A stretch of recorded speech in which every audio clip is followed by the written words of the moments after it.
that takes the time to interview folks within the gaming industry. Joining me as a co-host is Eric from D&D 420. Welcome. Hey, thanks. How's it going? I know that name. All right, cool. Well, we're gonna take some time and interview some folks from Roll for. Hold on, I'll cut this. Roll for attention. Okay. Yeah. I mistyped it. Okay. Joining us today is the crew from the podcast Roll for Attention. We have Anna, Ian, Kylie, Chris, and Anna, all joining us from Ohio. Welcome. Hello. Hey, thank you for having us. Yes. Yeah.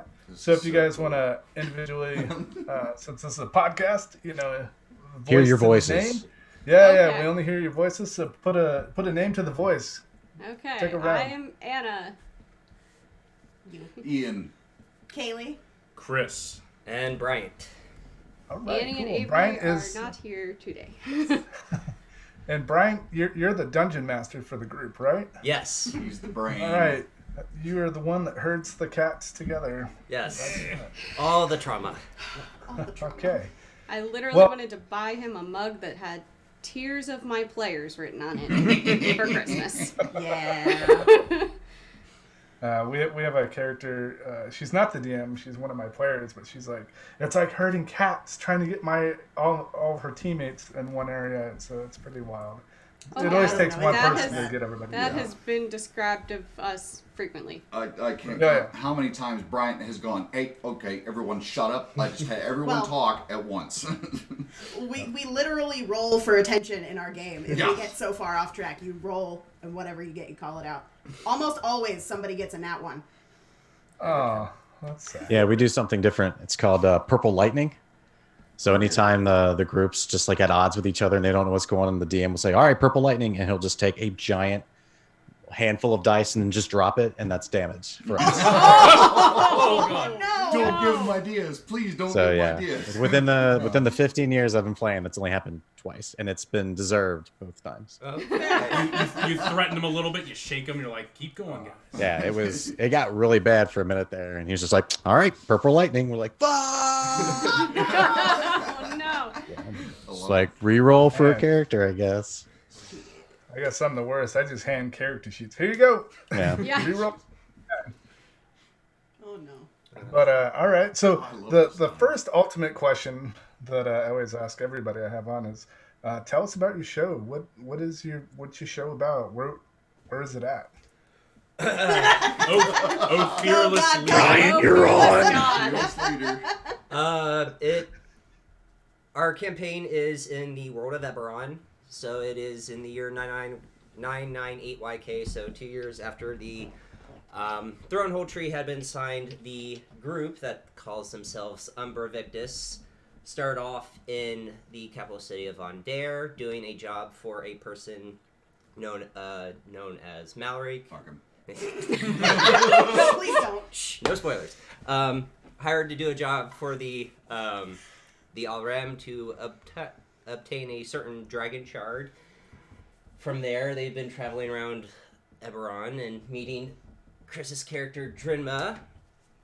Avery's character Al, Avery's and character. my second character, Vishara.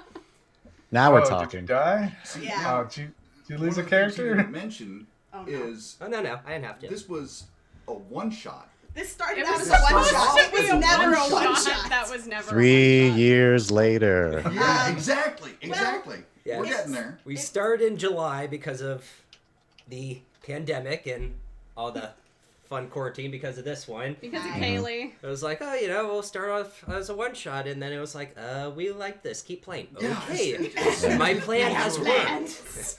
soon as it was over, it was like, so when are we meeting again? What are we doing this Yeah. again? We're coming back, right? Yeah. Well, it 100% was basically my entire life I've wanted to play, but I never got into it for one reason or another. My dad played for a long time, and there it is, words. Anna was posting about their other table, and I messaged her because I've known her for 26 years. Mhm. God, I'm old. And when your friendships can start buying their own alcohol, you know that you've gotten old. No, when they can start renting their own car. That too. I said, is there any way that Bryant would be willing to, run at least a one shot so that we A can get our feet wet? newbie-friendly one A shot. newbie-friendly one shot, because I had no idea what I was doing. Annie had no idea what she was doing, but, it was your mistake. You said yes, and here we are. How many months later? Oh, jeez. And Six. a lot, Took one yeah. shot. 6 months later. And 44 episodes. I'd say I 44 believe. episodes later in 6 months. Wow. So this is the first time you guys have put your show or your game into like a show format. Yeah. Well, so funny story. So we had the other group, which I guess kind of started Eberron. We did that for a few months, and it just got difficult with everyone's schedules. And we put out, I think, like 20 episodes on that. Yeah. And then kind of like an MCU type thing, like all the universes Just converge. a mashup. And then this kind of is like the true universe now. So it's actually pretty cool. Yeah. that we Yeah, get to do but- that. And we used to be a mini-series. Yeah. Yeah. So the podcasting is still new, New, to yeah. us. Yeah. We Well- were exclusively YouTube for a while, and we've just now started branching into the podcast Yeah. portion. So is it podcasting or streaming? Because those are two different Not things. started streaming. No, we do not stream. it's No. it's the Okay. podcast.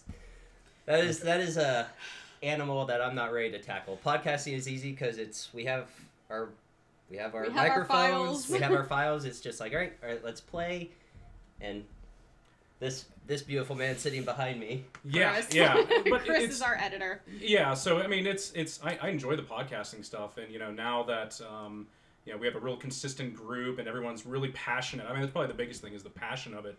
We kind of want to move forward there. We'd love to do streaming. Maybe that'll be in the pipeline in our future here, but Yeah. I think it just comes with the comfort level and want to kind of continue that. Yeah, I mean, like Eric, he's the editor for his podcast. I'm the host and editor for my podcast. The editor is the heart of the show. They're the ones that can just There's a lot of heart. Give there's yourself a a lot of round heart of in this applause. room here. Yeah. Pat yourself on the back. I'm the one that does Yeah, all yeah, I mean- the Video. YouTube stuff, Yeah. the video, Yeah. and oh my god. Oh yeah. There's just Tag team it up here, yeah.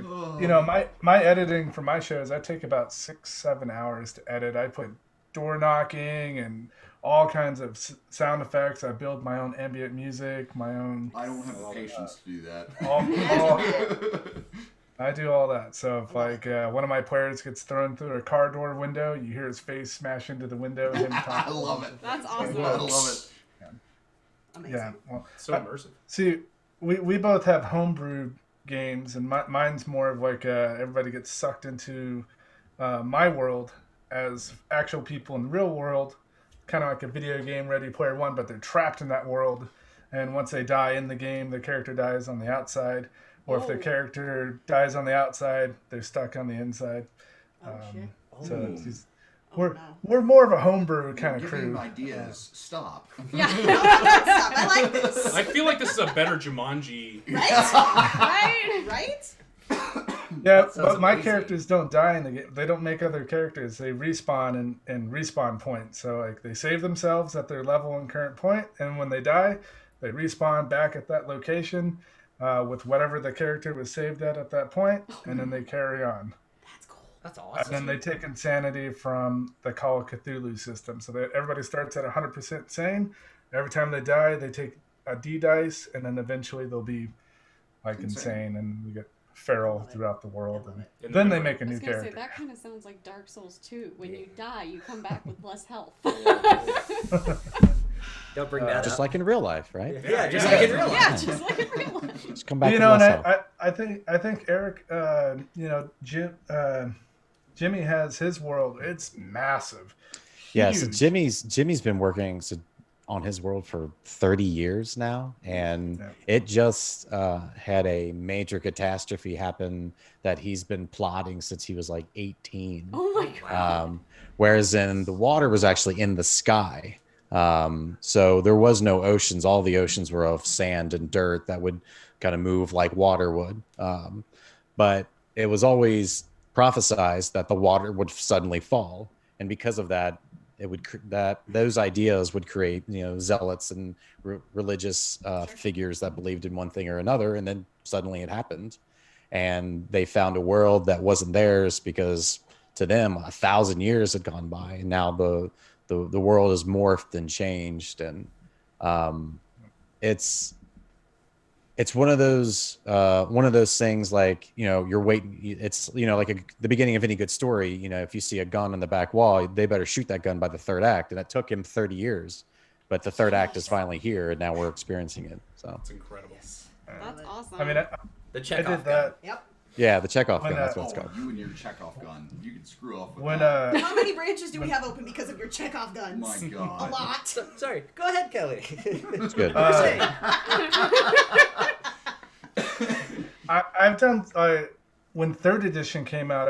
I was a senior when third edition came out, and I was like, I'm gonna change the world because third edition came out, and it's so amazing, and it sucks so bad. And I was like, oh, I can't take it back now. It's too late. So long. It's too late. Yeah, it took so long to get back out of it. Brian, have you done anything massive, chaotic, changing, like from D&D editions to D&D editions, or have you kind of kept it the same?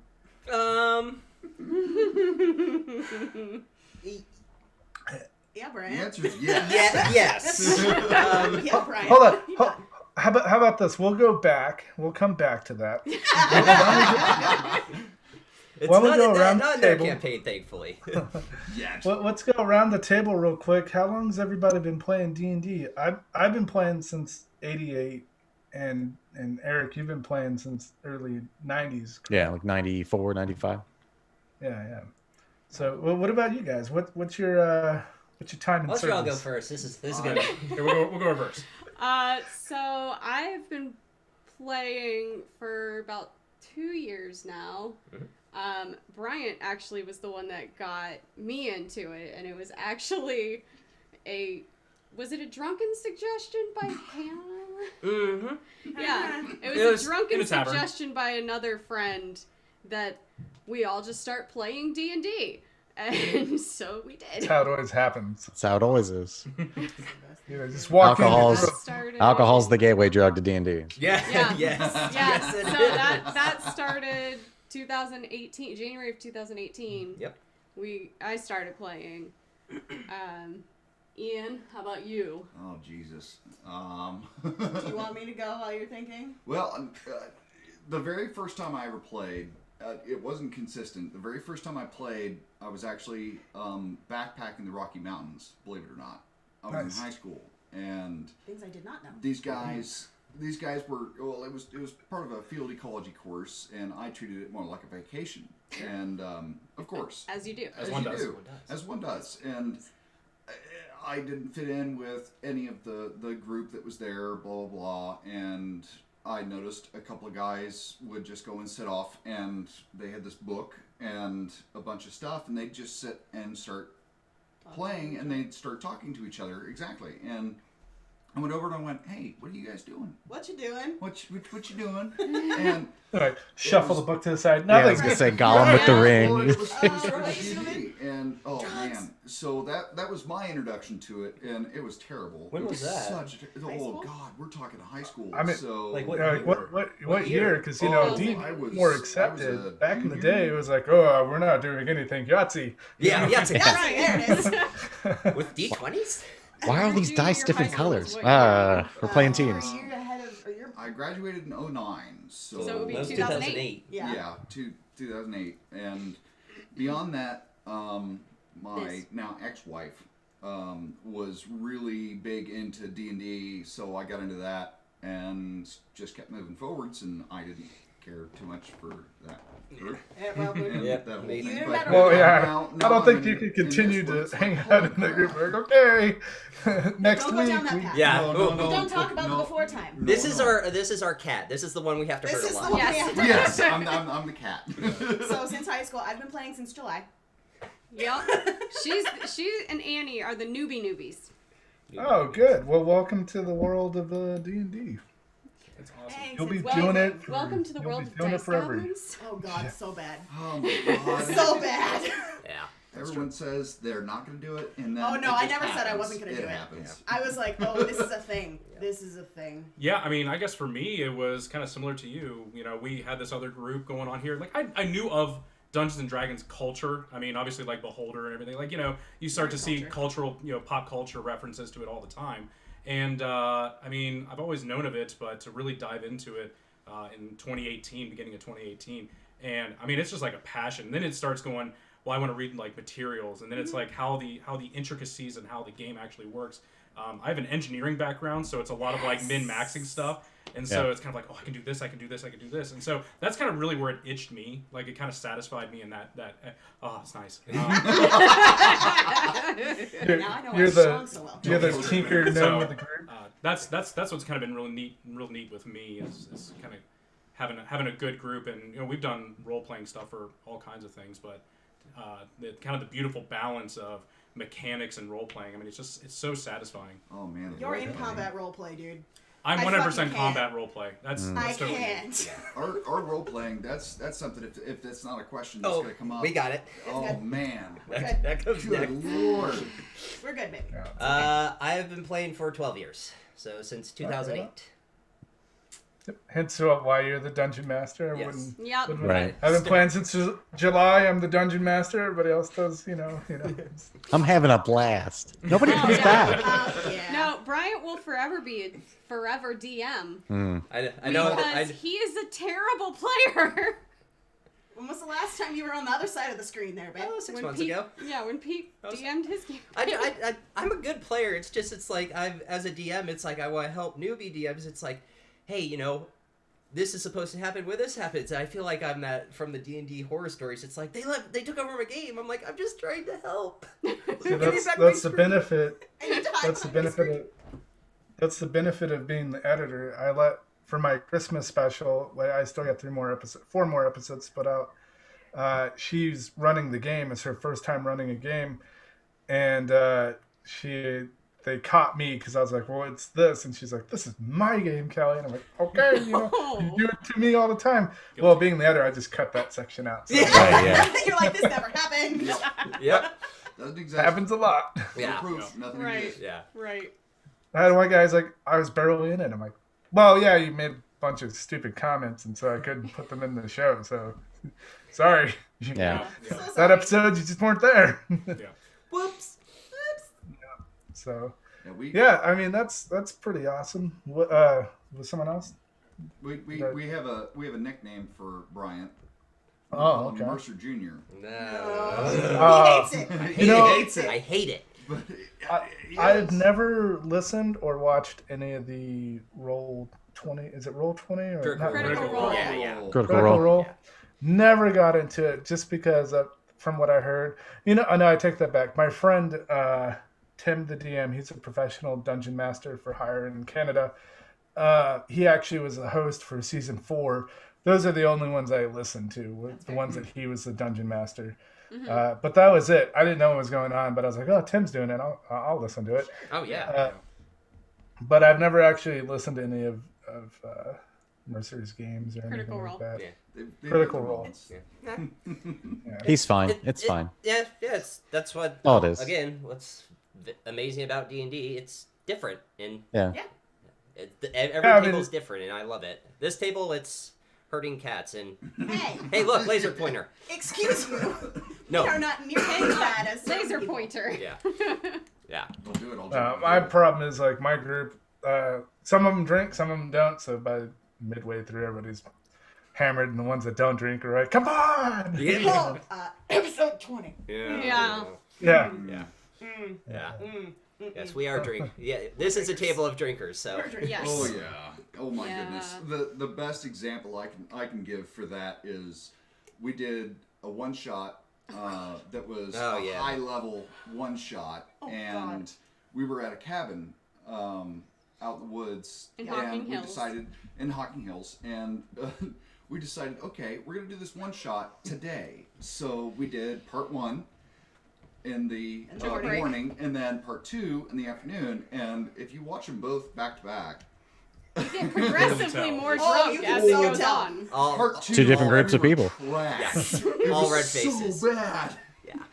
Lots of mimosas and 2 bottles of wine later. Yeah. The centaur Yeah. is screaming Only at 2? God. All right. All right, cats. See, it's a little No. different with our group because we're all smokers. So Uh-huh. usually what happens is at the beginning of the game, we're on point. We know what's going on. The story's moving along.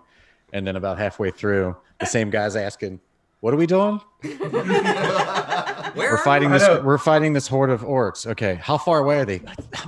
They've been 10 feet for the past 8 turns. Okay, I like told you. Your body is Stop riddled with asking. arrows. stop asking.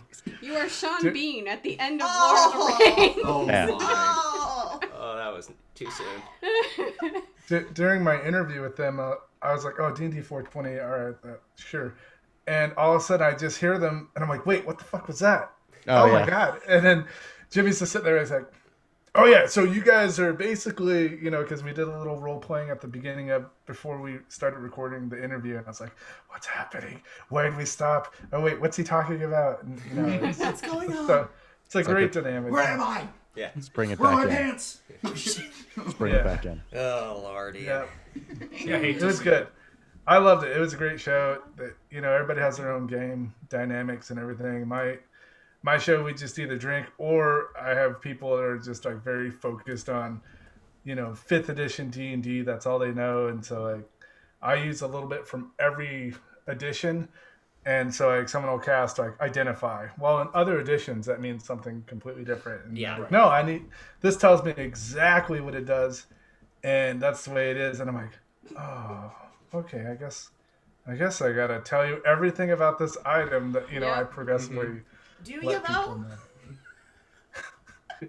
Yeah. Yeah, keep looking at me, you gnome artificer. Or I don't do all the notes for it because all my items progressively grow with the group, and all of a sudden I have to like hurry up and write out this entire thing about the sword he found, and I'm like, Yeah. oh god. Oh, Yeah. This is our note taker. She's got everything written down. I have a 2-inch thick binder that I disseminate my session notes into because I'm me. And part of it is because I have crap memory in real life, which is why I wrote a character that literally writes everything down. Shut the fuck up. And I'm like, I'm going to put this in my character so that I can actually know all the things Yeah. There we go. and piss off So as a DM, how much prep work do you do before your game? Depends on the day. When I first became a DM, I did a lot of prep. And now I usually keep it strictly to 1 page in my notebook.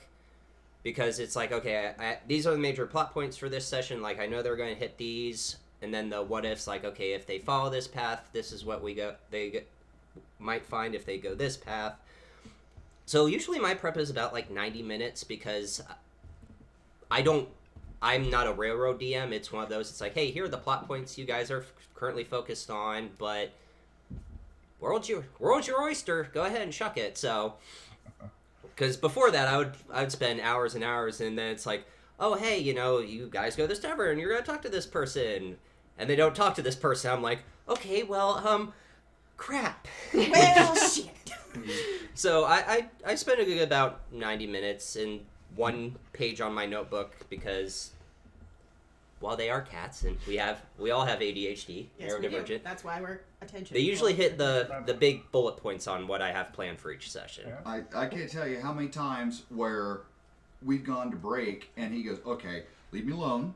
I need to go and prep this battle. I need to go and write this out because Don't talk to me. Rewrite don't the talk to last me, leave 3 me alone, hours of 'cause, gameplay. You guys Yeah. just stepped in shit. Yeah. And sometimes that happens. That's why you don't want to spend a lot of time playing because you can't plan for everything. Yeah. What about you, Eric? How long do you spend mean, on your... It's actually one of those questions that we talk about quite a lot at D&D 420 because you can get so involved into research and creation and character stats and monsters and all that stuff, and sooner or later, it's just too much, you know. Yeah, And like sure. you were saying, like it at some points it doesn't even matter because you could say like, all right, when I'm wanting to go to this town, well, they go to the town and they beat the shit out of the first guard they see. Now they're kicked out of the town. It's like, all right, well, how do I bring all that information that was in the town out to the wall of the town because these assholes won't keep their mouths shut for 5 minutes because, you know, how do you fix a problem with somebody who's, you know, talking back at you with fireball? Like, no, you don't use fireball. That's not what fireball's for. No. It's the You know, for every situation. Bolt. but we've also talked about that interesting prospect of like, okay, you come to a fork in the road. Do you go left or do you go right? Well, it doesn't matter which way you go because the kingdom's still at the end. So you could either fight, you know, a giant troll over here or you can run into a bandit over here. Like, so we always try to focus on like, what's the most, like, what do I want them to take away from this? You know, is it a plot point? Is it a character development? Is it a battle? How they get there is we kind of leave that on them. And then, but we always make sure like, okay, did everybody notice that she's got the dagger? Now she's gone. Everybody saw that, right? Okay, go do whatever you want and fight who you want. But remember, she's got the dagger. So it's, for me personally, when I was DMing, I wouldn't write much at all. Like I'd write my character blocks, I'd write my stat blocks, and you know, if there was going to be a battle, this is who would be in that battle. And depending on where the group was at that point, both in terms of the story and the level, it'd be like, okay, well, instead of fighting 5 bandits, you're only going to fight 3 because so-and-so's sick because they wanted to get drunk the night before. And then this person no longer has their fingers, you know. So I got a real quick story. Okay. Oh, no. So he will always be our forever DM. I took it upon myself in March to do a one shot. Oh no. It was Joe Exotic one shot. oh no. The Tiger King. Right when it was at the peak, like everyone was watching, I'm like, I have to do this. I spent I can't tell you, probably 4 straight days prepping for this thing. And How was your anxiety? I had the worst anxiety. Yep. I mean, that just makes me go to show how much you should appreciate your DM. Yes. Because I wrote pages and I had like all these battles planned out. I mean, it was still like a 6-hour one shot too, and I'm like, I cut maybe half of that stuff. But it goes to show like when you have a world and you have a campaign, it's kind of like, you know, less is more kind of thing. I think that's why we mesh so well is maybe the substance is kind of what you're saying, like character development things. And you know, sometimes you might have a session where all you did was go to a market, but those type of episodes develop so well. And I think Bryant likes it a lot too. When he can sit back and let us kind of develop together as a group, those are the most satisfying, like, you know, sessions you could ever do right there. And then an owlbear comes in and then, you know, fireball. So. Yeah. Well, and I think that kind of tells to what's important to the DM as well. So like I've played in campaigns where the DM was super big in world building. So they would talk about all this history and these gods and just these beautiful scenic places to visit. And then the guy you need to talk to, his name's Hank. It's like, Hank? Whereas in like with me, and this is something that me and Jimmy get into all the time, like I don't really care what things are called. So like I'm on generators all day long, like putting down like, oh, that's a cool orc name. Let's do that one. Or like, yeah, that's totally a name for a paddle. And Jimmy would be like, man, where'd you come up with this name? I'm like, generators? Like, I don't care who this person's called. He's like, but don't you know, they're going to live on in infamy. They're going to build a statue of him. I was like, yeah, and he's, you know, if he's Cheeseball the wizard, then that's just who he is. You know, it's just Cheeseball the wizard. Yeah. I don't do any. I used to do a lot of prep. I don't do anything anymore. I have one of my players. He's been playing with me for 20 years, and I know exactly what he does. He takes the left turn instead of the right, like I want him to. So my notes, I just hand it to him, and he sets it on fire and waves it in front of me, and I'm like, yep, not me. You know? I shoot from the hip most of the time, unless they're like, if I start giving great detail on room sizes and stuff like that, or things that they need to combat's coming. Yes. What's the marching order? Yeah. Where is that rejuvenation station at? Wow, yeah, right. The last time I saved, where's my, you know, I have guns in my game, so they're like, how much ammo do I have? You know, it's a whole different, you know, that's when I started getting a little bit more detail. But most of the time, I just give a broad, and that's a good DM tool to use down the road. If you're planning on being a DM, is like, if you put too much work into like your structure, it might not go that way right away. And a lot of DMs get that confused. They get upset that it's not going the way they want it to, and you can't fall down that path. Can't railroad your players that way. Yeah. Right. If there's a fork in the road, guess what? They don't know what the left or right does, so you can just shift it to the way you Whatever want it to. is, yeah. A lot of DMs don't, think like that. Or they put a left and right, and next thing you know, they're like, I really wanted them to go down this way, and it's like, well, then why flip it. plan it that? Right. Shift it, So Yep. it's one of those things you just have to work with, and that's qualities of good DMs is having the ability to adapt to your characters and players. And that episode could be a 5-foot episode. They could just be sitting around a fire making a decision for 3 hours Yeah. while drinking and having fun. Yeah, We've been there. Yeah. Yeah. So going around the table, what's everybody's favorite D&D edition and why? I mean, most of us are pretty much only familiar with 5, considering Yes. we just started Yeah, years ago or in July, and I'm still a fan. I loved 3.5 when I played. I loved 3.5. Yeah, I'm the same. 3.5, I've spent more time with than any edition. I feel like that's the one that makes the most sense, both from a mechanical side and from a storytelling side. Yes. I feel like the DM books are great. The monster manuals are awesome.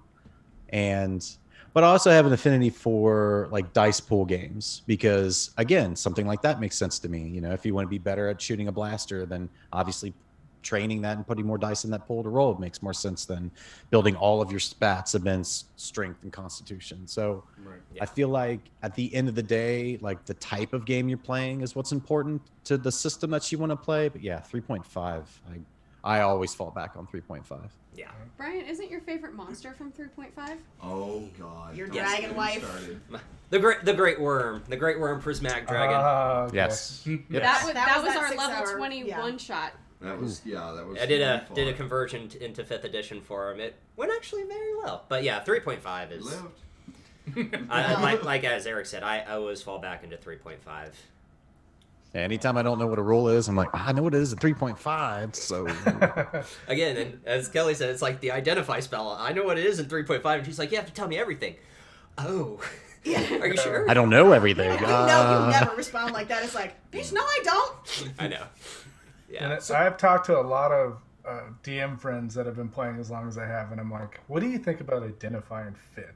And that's our topic. We'll talk for hours about it because my favorite is 2nd edition. I grew up on 1st and 2nd. 1st edition is horrible. It's not meant for you to survive. Like when you get to Right. a door, you touch the door, and the DM's like, okay, well, it says I have to roll 1d8 and do whatever it says. And like you roll a 4, oh, you're dead. That's it. You're just dead. dead. You're just dead. You're just done. just dead. Gary Gygax is just kind of Touch like, the door and you died. not everybody will survive. And so that's a hard one to play. But 2nd edition gave you the freedom of making characters from scratch, developing your own world. It was really hard. If you can run a wizard in 2nd edition, you could play any character in any other edition because they only had 1d4 hit points. Yep. And if you didn't have a high charisma, you had 1 hit point. If you had that jerk DM, you had to be really careful about how to survive. But if you can do that, you can pretty much play anything. Well, so I have a question for you guys because I know Brian and I talk about this a lot because we've discussed 3.5 and 5 and and maybe the appeal of 5 because it's so I guess simple is probably the best word I could describe. User friendly. It's simplified, user friendly. So go. I guess for you guys that have played for a long time, do you view 5 as a tool to get people kind of into D&D and then you kind of maybe add some elements of previous editions to kind of really give them a more flavorful experience? Or do you kind of look at 5 as like, well, it's a good one, it's okay, but you really want to dive into this one? I guess what's your guys' thoughts on that? Eric? So, yeah, I would say, 5 is probably the easiest to kind of like wade yourself into the water. I feel like after you get to know the player and how they want to play, then you can kind of adjust it from there. Okay. I mean, we've all played with players that like they wanted to go by the book and they wanted to do exactly however it says.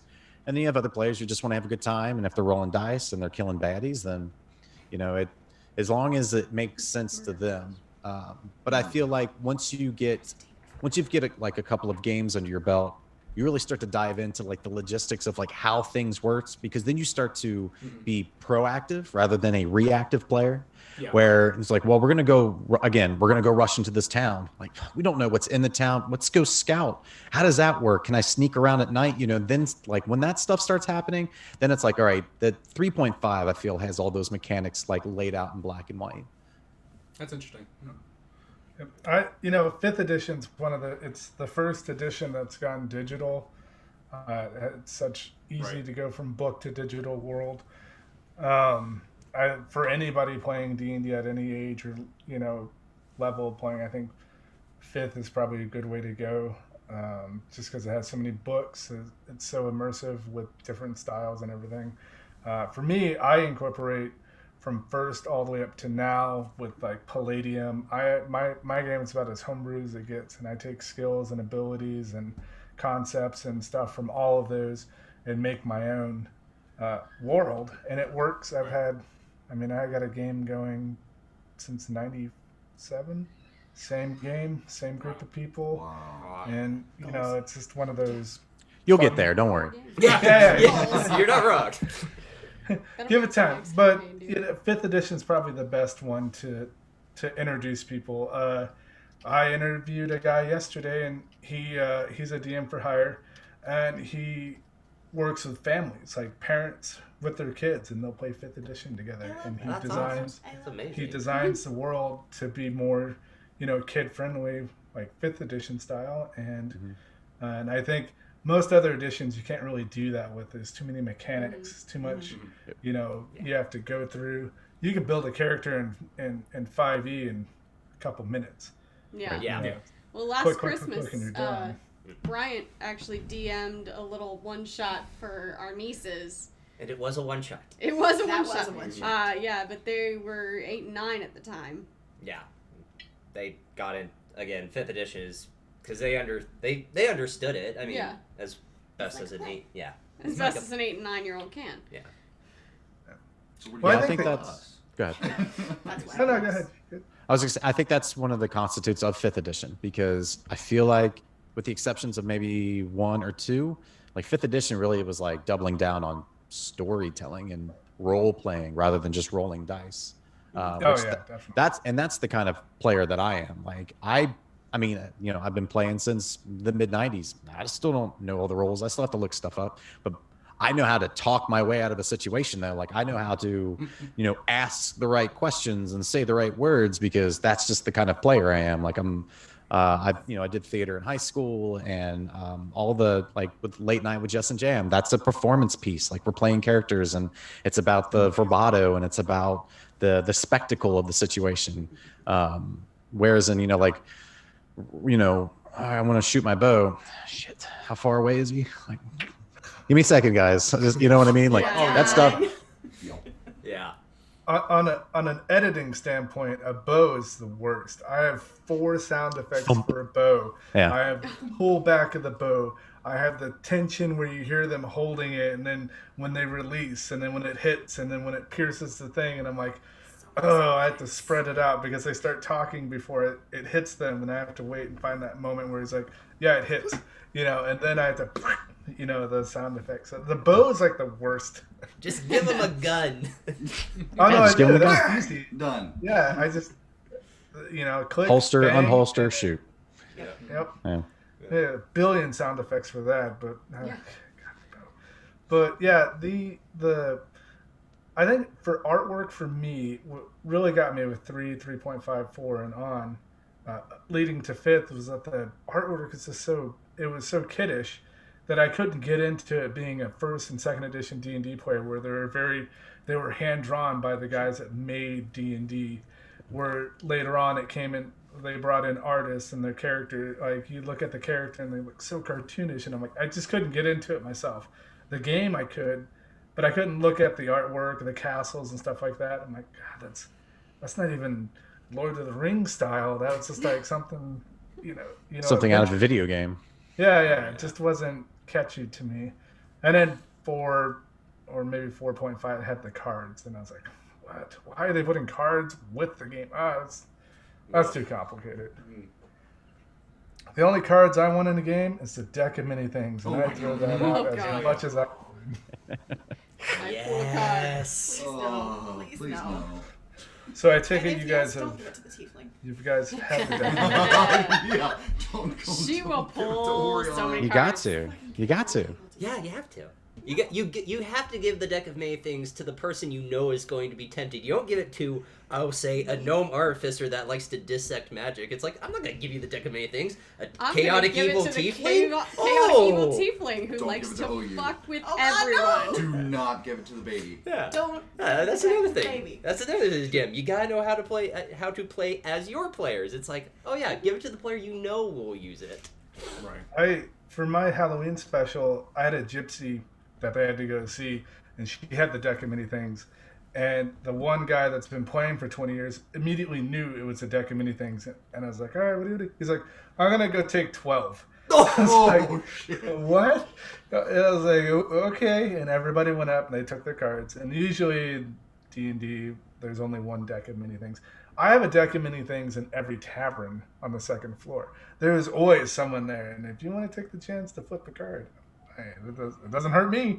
And, you know, he had 12 cards. Oh no, see, Kelly, what have you done? You hear That's that? You hear Unfortunately, sound that of a hamster episode, running when a it- wheel? The next day I woke up and I was going to see if it rendered, and it actually was a corrupted file, so we had to redo that episode. Oh. Yeah. Yeah, And then I was like, you know what? Everybody can only draw 3. But guess what? Every single one of my players all drew 3. I'm like, you don't have to draw cards. No. Take a 3. Take a 3. It's there. Give it three. Yeah. Yeah. You know, it's that appeal. The deck of many things will pull anybody and everybody in regardless. Because either it gives you the world or it takes it all away from you. Yeah, our Halloween one-shot video got corrupted as well, and all we had was audio and We had his and the face. DM We were- video. Yeah, we had his Yeah. face. There you go. Yeah, he's like, it all got corrupted except for me. Yeah. That's my fault. Is it Awesome. legal? Right on. It was my computer's fault, but it was still my fault because it was my computer. So what's the coolest thing that you've put in not just in their game, but in previous games that you've run with other folks? What's that one cool thing that you kind of do in every game that you run? At some point, you throw that same thing into it just because you like the mechanics or the creature or whatever. No, you're Oh, they haven't encountered it yet? Oh, my bad. No, I'll just change it up. It's fine. It's when I first started playing as a player, the DM at the time did this is either a cursed armor or a sentient weapon that always will have either they will never know it's a cursed item, so it's like if I've got to do it one time. If they died, it's like they're like, well, I'll start rolling my new character. I'm like, oh no, you need to come out with me. We're about to have a whisper. It's like, and then I hand them up. I literally got to hand them a page. I'm like, this is who you are now. That is the soul that was in the sword that is now inhabiting your body. Stop, talk the same. Keep playing your character. Oh. But You almost this, did that to me. Well, you that dick. was the mechanic that almost got triggered. yes, Yeah. So, Jesus. it's like, and if they figure it out it's cursed and they get rid of it, it's like, okay, well, there we go, we're done. But I always like to have either a type of cursed armor that will call out to a character, so like a lawful good paladin or a warlock. But sentient weapon, I always have a sentient weapon in my game. And I do have the deck of many things in Eberron, but they haven't found that yet. But now that with you, I may have it in every tavern. That sounds amazing. Yeah, just because in my games I throw like dice. I made a system to do like 21 and blackjack and Texas Hold'em. I develop a system where they can roll percentages for all that and just give different styles. Hey, of my games. useless dice. Yeah, there you go. Yeah. Shit, yeah. Yeah. Almost every character I have has a living weapon. Some know it, some don't. And I love living weapons because it's a trapped soul, really powerful creature. It wants out, and all it's trying to do its entire time when it binds to you is to take you over or make you do something like they make you go find the person that killed them so they could be free. Because most living items, they're trapped there for a reason. What about you, Eric? Don't talk about my shield. Living weapons are a lot of fun. We do So in our world, we have what's called cherry wine, which is basically it's a healing potion that does 1d8 plus 1, I believe, but it tastes like shit. Like it just tastes like liquid shit. So every time you drink it, it makes you sick immediately, but it also heals you. So what happens is it always ends up being it's one of the first healing items we usually give out when we're playing, and then it's always the last one you end up using because it's like I'm in the middle of this fight though. I really don't feel like puking my brains out just so I can get a couple of hit points back. And then one thing that I always do in my campaigns is I always have that one NPC that is tailored to one particular character that's in the group. So, for instance, we played a game with, I won't say names just in case, but a buddy's brother. And what we always made jokes about, like, this guy, you know, he was a really nice guy, but it's like, he's always around. He's always asking questions. He's just he's a little bit annoying. So we created an NPC brother for his character that was the exact same character, the exact same template of what we thought this guy was, just to see how he would react. So halfway through the game, he was like, can I just drop this guy off? Like, he's like, you want to drop your brother off? Like, he's super annoying and he's taking my money. And then he lies about where he goes at night and he's just like hawking shit. And we're like, yeah. Pretty fucking annoying, huh? Intervention time. But yeah, it's always, or that one character that just who just wants to create chaos. Yeah. You know, where it's like they are that one. It's like, Yeah, oh, we need to go I talk to him. almost pointed- Hey, fat ass. It's like, no, don't call. He's the king. Don't call him a fat ass. Like, no, it's fine. Come here. Don't You know, look at me. Don't just look at me. whatever to build that tension for the rest of the That was group just that the they have to dragon. deal with. Oh, that sounds a lot like my tiefling. Yeah. Oh God, yeah. Oh yeah. Come You on. are more Oriana than you want to admit, my love. But see, that's the character you can poke. So it's like, if everybody's standing around town, not doing anything, and you're like, you clearly have to go over here. Why is nobody moving? And then it's like, oh, well, poke. Hey, what are we doing? Let's do, you know, that's that character that kind of champions Can I everybody go through without them annoy? knowing. Who can I Yes. piss off? Yes. Yeah, that's her Telepathic character. poke Yeah. from the freaking tiefling. Yeah. That's her character. My goodness. So what's your favorite like goofy item? You know, since you talked about the potion, what's some goofy items you throw in the game that does either negatives or benefits for the group? oh Oh, yeah. Chris, please, your sword. Just for the fun of it. Trinity. Well, Tribute. there's a couple ones. I would say one was a sword called Tribute, Yes. and it was basically like we did, like, you know, Jack Black and, you know, Tenacious D kind of thing.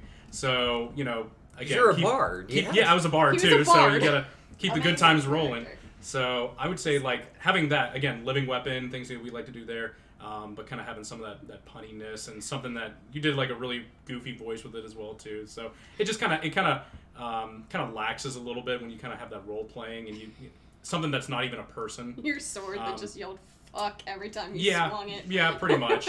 Or it's like, you should go and kill that guy right there. I don't really want to. It's like, yeah, exactly what you were describing. It kind of feeds into, pulls at their strings a little bit, maybe gets them to do something they're not used to. But I would say one of the interesting ones that I saw was our buddy Pete. He gave a book of spells, but it was a book of misspells. Yes. So no. so you look at, like, one where it's like, I think that says wish, and you cast it and it was wash, and it was, you know kind of like those Level 9 wash. yeah, spell. level That's a 9 pretty good wash idea. spell. It's like he's doused in water and soap, you know, and like those kind of things that are just phenomenal. Just be like being in a combat scenario, like, this one. Yeah. All right, you're That's stoned. literally Shit. that, Yeah.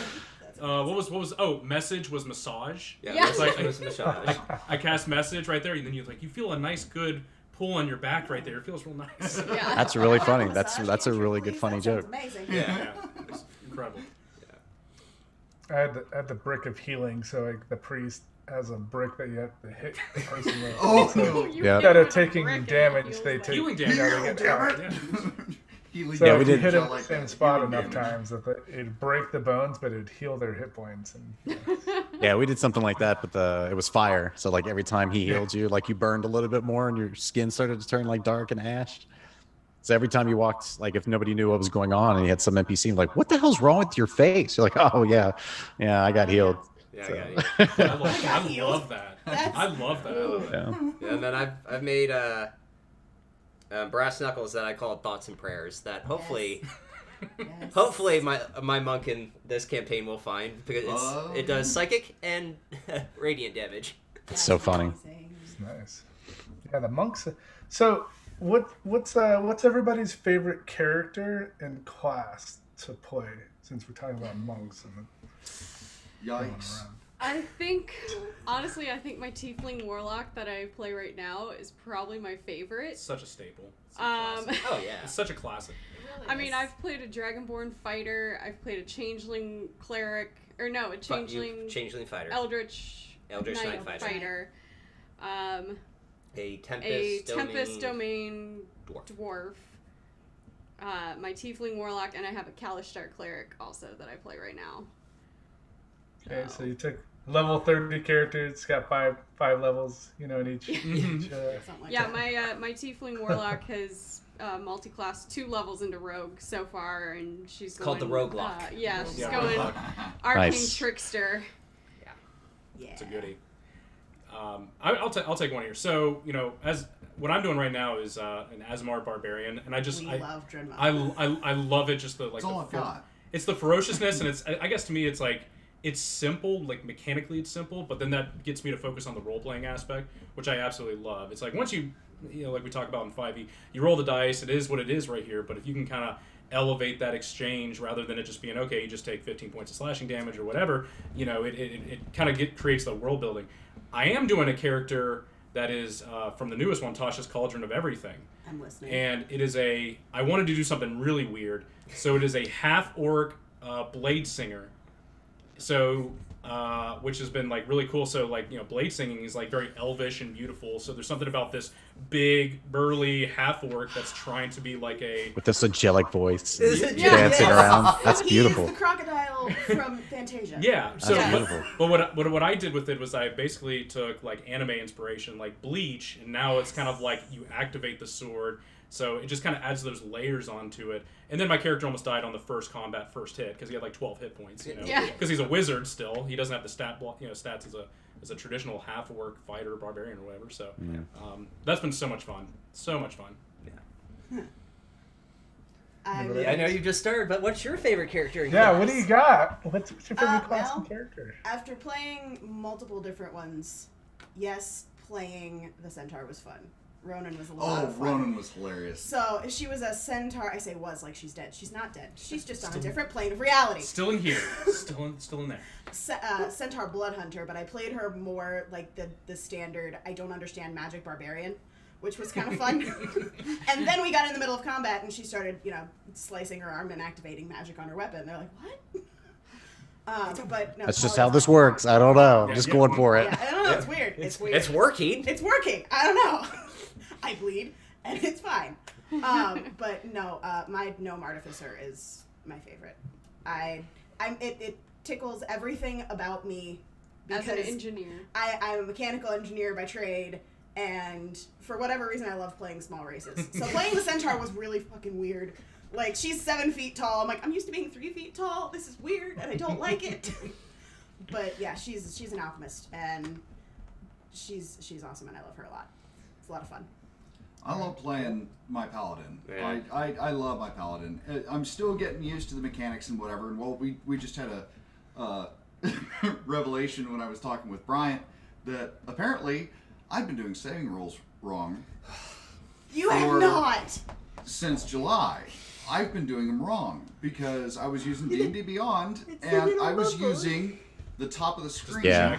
I was Just the using the checks. checks. Oh Yep. no! So all the Yep. saving rolls that That are you- just buffed and huge, it's like I didn't know they were there. So Oh, my love. yeah, there was a lot. Well, Well, that's why. I'm That's, still alive. Well, you're still. kind of alive. Alive this time. Yeah, for now. He's only died twice. It's okay. Yeah, everyone has to have a paladin in the group. But That's where that influence comes from, man. That's that God talking down to you. But I love playing him, and he's lawful good. So that's a hard time that I have myself because I'm You're chaotic. insane. I'm chaotic, absolutely, and Then- I just throw in just the little innocent things here and there, Yeah. like He's Well, not so innocent anymore. what was our Brown last pants. one? Yeah, Captain Captain Brown Brown Pants. Captain Brown Pants, yeah. Yeah. Made the airship captain shit his pants. Our to call the airship brown captain got surprised by this one, The Yeah. tiefling.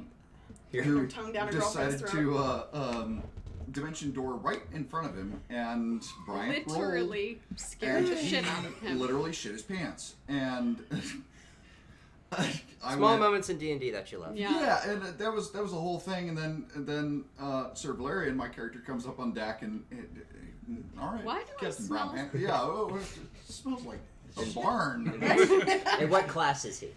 Oh, He's a paladin. What race he's is a paladin. He's a half elf. There you go. Half elf paladin.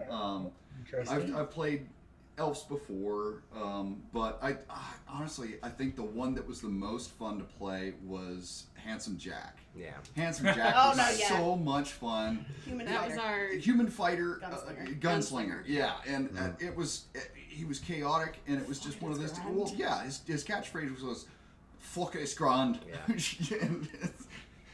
And he just went into everything, and it was unfortunately just for one shot. Okay. But I've been told he's going to come back, but Yeah. eventually. Eventually. Fingers crossed. But yeah, what his lawful good paladin doesn't Oh. mesh very well No, with the no, chaotic, Chaotic No, evil no. tiefling. No. who has nicknamed him Goody Two Boots. Yeah, Goody Two Boots. Yep. Anyway. So that's where And the it deck of drives many you things bonkers. come in. You can change their alignment right there. Yeah. There you go. Yeah. What about you, Eric? What's your go-to? The one that always comes to mind is I played a human priest. He was like 5'3" and like 230 pounds, and walked around with an open robe and was drinking all the time. And he followed a god. We have a god in our pantheon called Jervis. He's of luck and prosperity, and it was. Anytime there'd be a party or he was there, or the praying in the morning ended up, because we were playing a Spelljammer game, which if you guys don't know what Spelljammer is, it's basically ships in space. And his name was Fossil Lux. He had his own cabin, obviously. And I had told Jim, who was DMing at the game, was like, oh, all right, well, here's what my ceremony is to pray in the morning, just when him and I were talking. And then we made a point to, like, one of the other characters or the other players would come in, and I've got incense burning, and I'm, naked and sweating, and I'm oils on me, and there's dildos everywhere, and, just all this really, to really set the seed. Amazing. And then Jim went out of his way to make him meet up with others from a different kind of like a parallel kind of sect. And we banished a dragon. And it's like, yeah, the guy who takes it in the ass every morning just banished a dragon. Can you believe it? They're building a damn statue of him now in this town. It's like, yeah, That's not fun at all. see you guys. So, I think recently, cause I've been a DM for, I don't know, for the last 20 years. I haven't really been a player lately, but I did D&D in the Castle in 2018, and I played a gnome barbarian. Yes. And I won our game session. I killed the god with the vorpal blade. wow. And they're like, really, a gnome barbarian? I'm like, I'm rocking it. I just used all my military skills with combat related. So like, Fury of the Small. with those skills, I'm able to play pretty much any character and just be tactical about how I do things. But that's probably my most funnest character creation that I've done. But what I have my players, whatever they pick, whatever class, I let them, they can do whatever they want. But, like my barbarian, he plays a human, so he has to go in rage. His character was a football star or whatever. He wrote a backstory for it. He has to read a rejection letter before he goes into rage. So every time he goes into rage, he pulls out of his little pocket of Harvard and why he didn't get into Here Harvard. we go again. Dang. Or Dear sons. our bard on the deck of many things, she got a new guitar and a keep. It's one of the things. You get a magical item and a deed or a place to be. She has to go fight Solly from Godsmack to get his keep. And she got his guitar. That's how that's why she has to go back. So her guitar does electric and acoustic, and Jimmy wrote music for it. And so every time the bard plays, I play music, but I make her, she has to sing a tune to the spell for it to work. And so I put that into the background. She still refuses to sing, but I'll give her full You'll get her. ability. You'll get her sooner or later. Yeah. One day. You know, I make my players, like, whatever they're doing, they have to get into their character, like, to the deep. And we have an artificer, and she got her gem from a Teddy Ruxpick during the Halloween special. So she stole the gem from the 1980s teddy bear, and that's how she got hers. So every time she goes to do something, she has to, like, talk to the bear to get her powers and stuff. So that's a unique thing. You're talking about the rage. Chris, with playing Drinma, he goes, I would like to rage. Well, my paladin has the ability to rage. You scream. And He just screams. we had to come up with, and everyone helped. It was like, he's too proper. He can't just say, I would like to rage. It's, I feel inclined to, So You should just, like, slowly remove your gauntlet and just walk up and Right, slap exactly. the person. Clapping. There it is. Or, Yeah. or turn to one of the characters, slap me, you know, like, Yeah. put yourself in that rage, you know, stuff like that. Pull out a plain Yeah, no. longsword and whack you across the I face like with it. that. right, yeah. So that's the only way I'm slapping you in the face. Yeah, no, that's Well, my bad, man. I got to get out of here. All right, no, cool. Thanks, Sorry. thanks for joining us, Jimmy. It's nice meeting you guys. Yeah, Nice thank meeting you. you. Thank you, guys. Catch you on the flip side. Thank you for coming. Yeah. All right, cool. Well, we can still go. Yes, we are, baby. I was Again. not prepared. Suddenly. Oh yeah, he only had an hour. We're at 56 minutes, but again, the episode can go as long as we want it to. Just chilling, you know, no biggie. Yeah, we only got through like half of the questions, which is fine. I mean, that's on Yeah, brand. Like I said, this isn't going to be 15 minutes. It'll go long. Yeah. See? Yeah, yeah. Cats. No, I mean That's, a again, lot I'm of the doing my questions. DM job. I'm hurting you guys. I tailor the questions to the people because, like I said, some people, you know, they don't do D&D. They do other stuff for the content or for the industry. So I have to tailor all the questions. But you guys are the first like full group. I usually just have the DM or the editor, which are the two people that run the show basically, because the editor Yeah. in a rage can take you out of it, and Yeah. you know they also the posters, so you don't know until you hear it. Yeah. Well, you know what I would say about this particular group is that everyone has been so active in participating in this group. Because we've been in plenty of games where, a couple people really are into it and, maybe want to pursue it. I know, you and I, that's kind of, we wanted to pursue this because we have a passion for it. And then sometimes other people in the group just kind of go, it's kind of fun and you have a table, we meet up, but it is weird. But I would say this group is very special because they have such a passion and they're interactive and want to make the experience better, not just for us, but for people that want to listen. Quite literally, Yeah, it was probably like 11:30 at night. We started talking about something, and he's like, "Did we just start a business? I think we just started a business." Whoops! Oops! You go to a bar, you get drunk. Oh, we walk out with a business. Hey. Pretty much.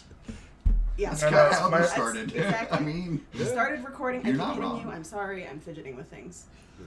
I didn't know about D&D I didn't know about podcasts, and then my wife was like, "Oh, listen to this D&D podcast," because she knew that I played, but I didn't like get too deep into it.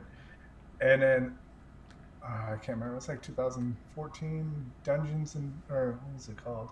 Drunks and Dragons was the first podcast that I listened to, Drunks and dragons. and it was like that was it. I was hooked, and then years later, my wife's like, "I can't believe I got you into this," because I'm like, "Oh, I'm going to do this. Oh, I'm working on my master's. I might as well just start a business. Oh, I'll do a podcast." And then I started running games here in Europe, and she's like, "I shouldn't have even." I'm like, "Oh, no, we're going to do this. We're going to do this. This is my second podcast, and I have a few more. I'm going to do a second edition Legends. Oh, nice. A Palladium Rifts game. So get a few out there, and then get on Twitch as soon as I can figure out that technology. Yeah, like I said, that's a beast that hopefully we'll be able to tackle this year. But the podcasting side is. I think this is what's really interesting. You're saying, your familiarity with like Critical Role, and I mean, I would say for at least us, maybe part of us, is I think that was the one that really kind of saw the potential of what playing and streaming could be. And it's interesting how now this entire industry has moved in that direction, because there is such the popularity seems to grow. It, however, is definitely, I guess, being spearheaded by Critical Role, which I think maybe is it's too focused, because you don't really see what the potential could be. But I guess for streaming, it kind of seems like that should be like an inevitability, because of the popularity of Critical Role. So I don't know with you, is that something that you're looking forward to as well, like streaming, or do you think that there's a market for it in this? One of my one of the podcasts that are joining, he's doing exactly what I'm doing, but on the streaming side. He's got about 5 streamers under his banner. He doesn't have a business, and so that's why we're teaming up together, because this is an actual business. It's an LLC. Right. Yeah. We have a license where we can do publications and stuff like that. And, We were actually just talking about that. yeah, it's not cheap. I think I'm like 10 grand in. Nah, It's not. it's not. It's not. No. But just bringing people into the community, and I'm trying to go different directions. And with the minor in marketing, I have strategies for doing that. And I think streaming is the next step. I came into podcasting like at the end. Podcasting started in the early 2000s. Now it's moving to streaming, but the streamers are like, we need to go back to podcast, like on Apple, Spotify. We're on 15. Both of my podcasts are on 15 different channels, so we get consistent downloads daily. And on stream, you only get the downloads when they go to your stream. So that's why a lot of those guys are jumping back and doing the audio established podcasts, and they'll do the video.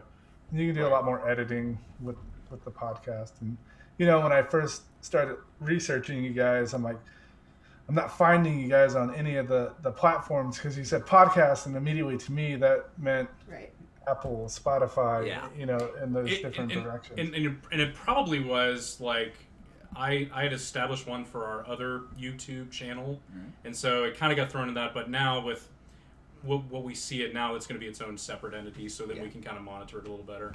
So it'll when you see it, you'll see it now. Yeah, it's a pretty cool. The streaming world's it's a good area. I think this year they put a lot of restrictions on stuff, especially if you do merch or you do a Patreon. That money has to be taxed through someone. One person per group is pretty much liable for anything and everything people say on that show. So like now they've developed contracts where you can do with people, and so I've learned that there are podcast co-host contracts and productions. Like I have a contract for people that join us. It's 9 pages, and it's got all the legal mumbo jumbo that you need to have. But I mean, if you're going to start a business, you have to have all that stuff in place in case something happens. You never know. 100%. Absolutely. Yeah. So, but I mean, it all goes back to where it's all about D&D and the gaming and everything. But when you start branching out as a business, you need to think about both aspects of how it affects not just your table, but like the people around you. So that'd be another question. I mean, you guys are fairly new to like the table and all that jazz, but how does it feel to be, instead of just being at a table of people watching you, I mean, just your group playing a game, to like outsiders looking into your games and stuff? Is that a different feeling, or? Not at all. I think it's cool. I think it's awesome. I mean, it still is to me. I mean, it's very exciting, but at the same time, it's like I'm also like the most critical of myself. You are self-sabotaging We have here, to beat and you up that's sometimes. So it's also that it's like it's like, okay, if I mess up, I would call it out, so they're gonna call me out, and then it's different from when it was just at a table and we played to now it's like, oh hey, look, we're literally sitting at a table actually watching and this. here's the story I have, and they're going through. We started recording because all of us have memory issues for recalling things and It was for us. ADHD and everything. we started so we could watch back, and by we I mean me You. and the mouse in my artificer pocket. Yeah. So I could go back and like rehash my notes, because I don't want to be sitting there and taking super duper duper detailed notes during session, because that takes me out of it.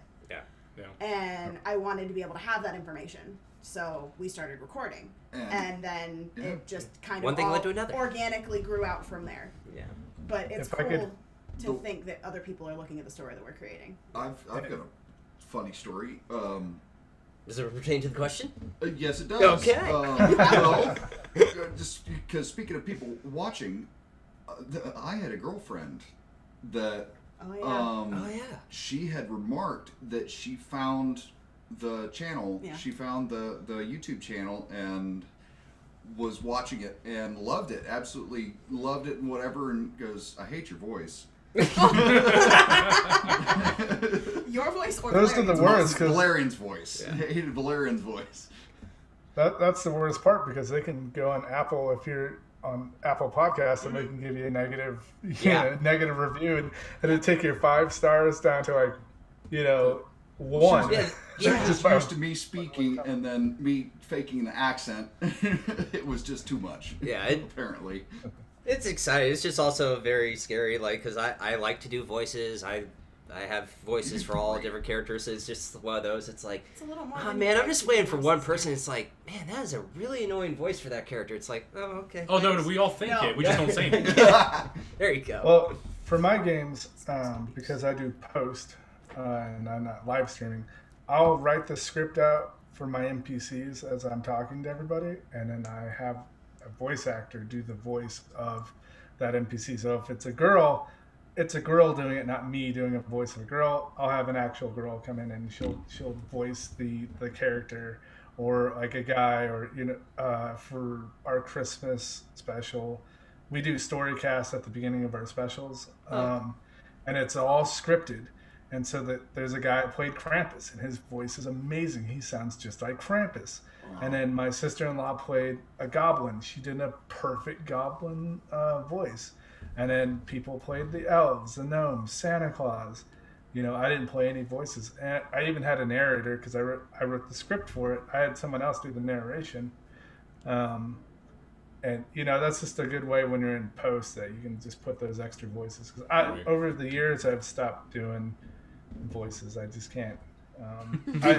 I play a character in the Christmas special, so I'm like, yeah, I got to play like a little kid, which the episodes won't be out, so I can't tell you until after we stop recording.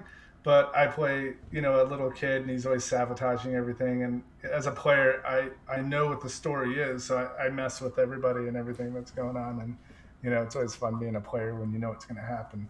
Yeah. For such a short thing. But, yeah, it's, the voices are a really tough thing for a DM to get down, especially when you have people looking in, and then they comment on your stuff. And then, when I first started playing, I was in that basement of my friend's house, sitting around with that tabletop module, and it was during the satanic panic, it was taboo to play D&D. Yep.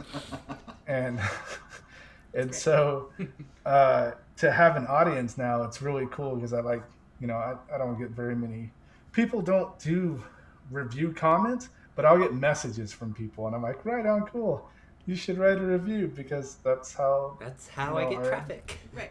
Yeah, that's how our industry is. So it's hard when you're playing D&D, knowing that there's other little elements that affect your game. It's no longer just your table; it's the people It's around immersion. you that Yeah. get those negative or positive reviews, and sometimes it affects your game. I had a friend that did a Twitch stream, and he spent more time reading comments than DMing. It was so bad, because I'm like, what are you doing, man? Why? Yeah, don't read the comments. Ignore the comments. Yeah. I'm like, don't look at people what they're saying. I mean, sometimes do, or have one of your cast members Right. do that and slide the note over to you and be like, oh yeah, or during a break or something. Yeah. You don't think about those. That's not a normal, D&D session. And then saying whatever you want. In my games, I spend a lot of time in post taking out, because we're just a bunch of players, and we don't think about what we're saying.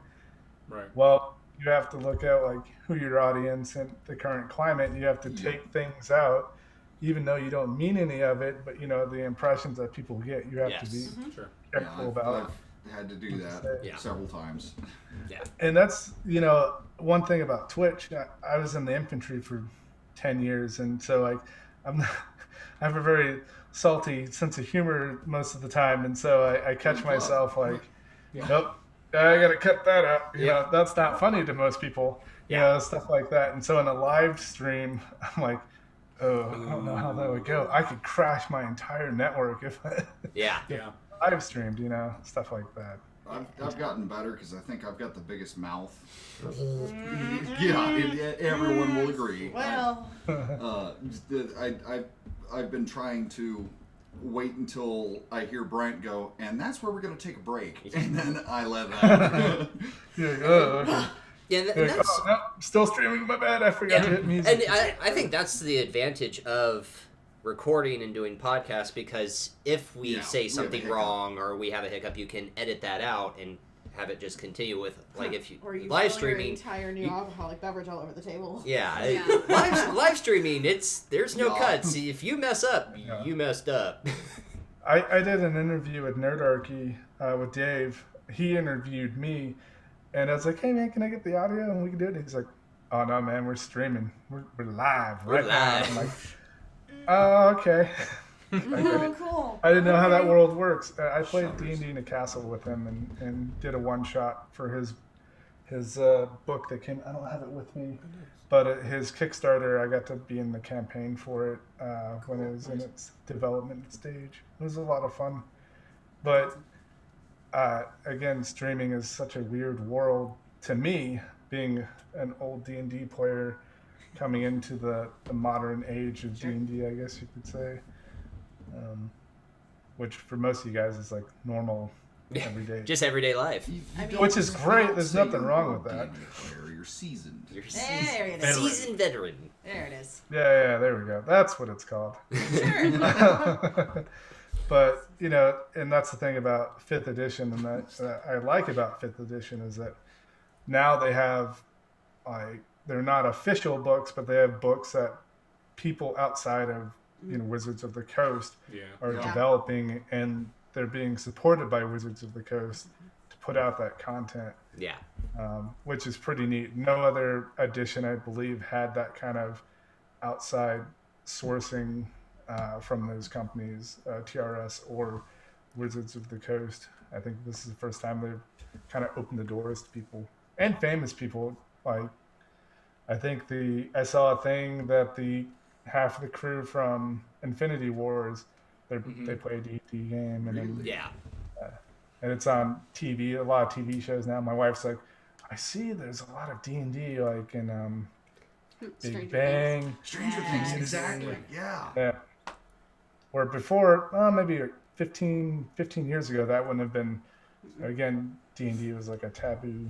Kind of thing. Oh yeah. So you were in grade school. If you talked about D&D, you were immediately labeled a nerd and bullied relentlessly. Well, that or you were a demon worshiper. It's like, oh gosh. Why not both? And now it's perfectly fine. I mean, Well, which I'm happy for, because it's Literally. Nothing's changed. Look at us. I mean, this is why we're here. Yeah. So just the people. Yeah. So for my last question, and we can hang out afterwards, but for my last question for every person around the table, if you were trapped on a boat, one set of dice, the PHB, and one book, what would it be? And who would you be hanging out with? Doesn't have to be with your table. It can be anybody. Ooh. Oh no. Oh yes. Oh no. I had one person say, I was like, oh, your dad? No, I don't want to. Okay. And then another person's like, oh, my sister-in-law. Not your wife? No, my sister-in-law. Oh, jeez. So when you say one book, can it be any book? It can be any book from any edition. Any any any D&D. module. D&D. Yeah, Any one D of book. these. Any D&D. Okay. Okay. And then- I'm thinking one any set, book. one set of dice, the player's handbook, and one book from D&D. Cries and Dice Goblin. And the Right. person Yeah. and the person you'd play with, and how long would you play that Yeah, and the person you play with. Because you're trapped in the boat. I mean, there might be a point where you just like put your head underwater until it's over. But Yeah. you don't know if you're getting rescued. It's always an option. Yeah, I'll take that option. I was gonna say, I think you. Do we want to go me and then around to you No, I'm last? referring. I think you would be the one I'd be on the boat with because you know the most about D&D. Okay. So, yeah, one set of dice. If anything, you're more stuck on the dice right there. Yes. Yeah. One set? You can't One have set one of set. dice. I have a bag of hoarding. I mean, it could be metal dice, gem dice, regular. It would probably be her Archmage. Her Archdruid set? Yeah, her Archdruid set. My Archdruid set, yes. This pretty stone Focus. You step past the dice. Breathe. Okay. Okay. You can cuddle your bag of dice later. you Yes, I dice will cuddle. have my bag of dice. What book?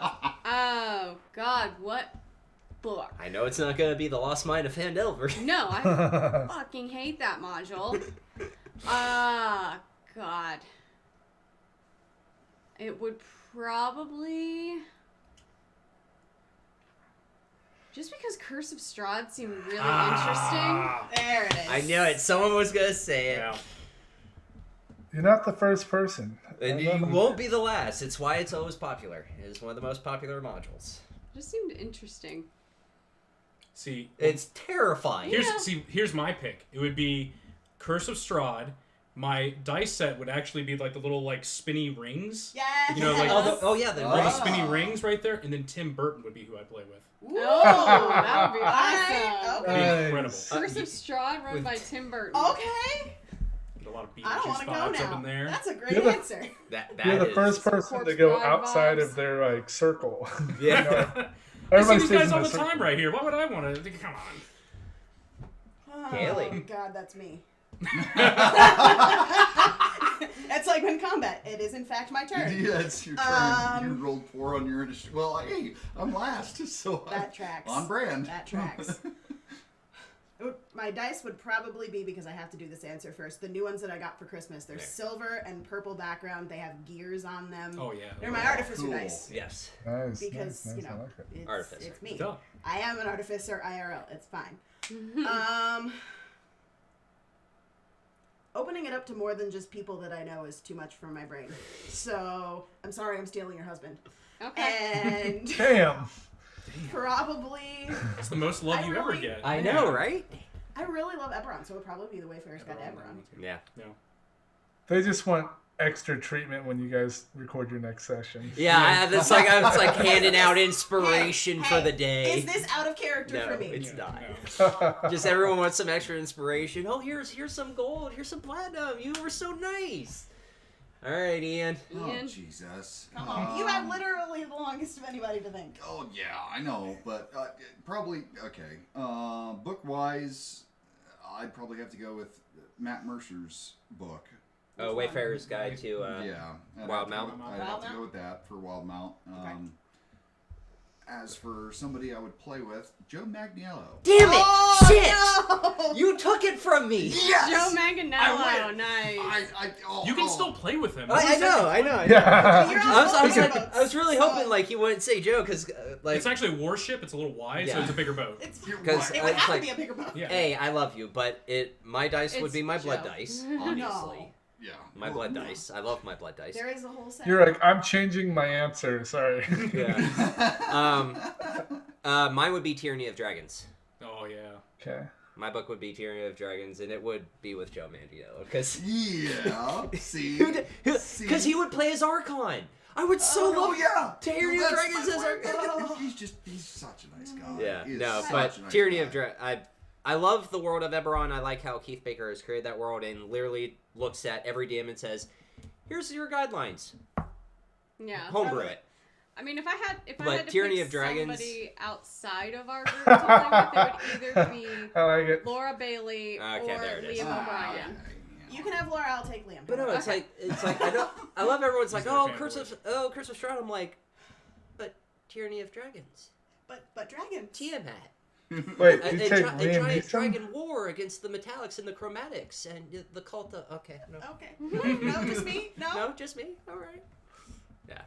So you take Liam Neeson as your person? No. Is that what you Liam said? O'Brien. Liam O'Brien. O'Brien. Liam O'Brien. Oh, okay. Although I was like, Liam Liam Neeson would be Neeson. fun Why, too. I was why about you to say picking Liam him? Neeson. Would be Neeson fun. would be interesting. D&D with Liam Neeson. I might have to change my answer because That'd be cool. Oh. he was That'd be really Qui-Gon Jinn. interesting. I was gonna say you kidnap his daughter and then you have to find. Oh, no! You immediately die. You're gone. You're dead. Well, I'll be rescued in 3 days. Yeah. I like it. Those are good answers. Yeah. What about you? Yeah, Yeah, that's what- good. what- yeah, What about you? What book would you do? Second edition Monster Manual, because I'd run any game I wanted to. There you go. So yeah, I'd use the Monster Manual with 5th edition PHP, just because it's easier to roll from. Yeah. And then who would I have? I'd probably have Will Wheaton. Oh, Will Wheaton. wow. Don't let him touch your Just dice. don't let him touch your dice. Because you cannot change your dice. We have Yeah. a Will Wheaton of our group. Oh, poor we Annie. do. It is Oh. Annie. She's Poor She Annie. not rolls here. notoriously bad. Until when a story roll is in effect. It's like, hey, something's happening in the story and you have to do this check. Nat Always 20. rolls 19 or 20, nat 20s. It's like, during battle though, she's our monk. So she's supposed to be hitting things.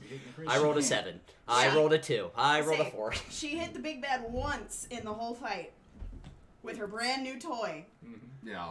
Staff of Thunder and Lightning. She couldn't get it to connect. But no, Will Wheaton's a good answer. I That love is a good good answer. She couldn't hit the broadside of a barn if she was inside and all the doors and windows were closed. Oh. And she's not here to defend herself. That's No, not she's nice. not. That's me. Young stuff. That's not nice. She'll see it later.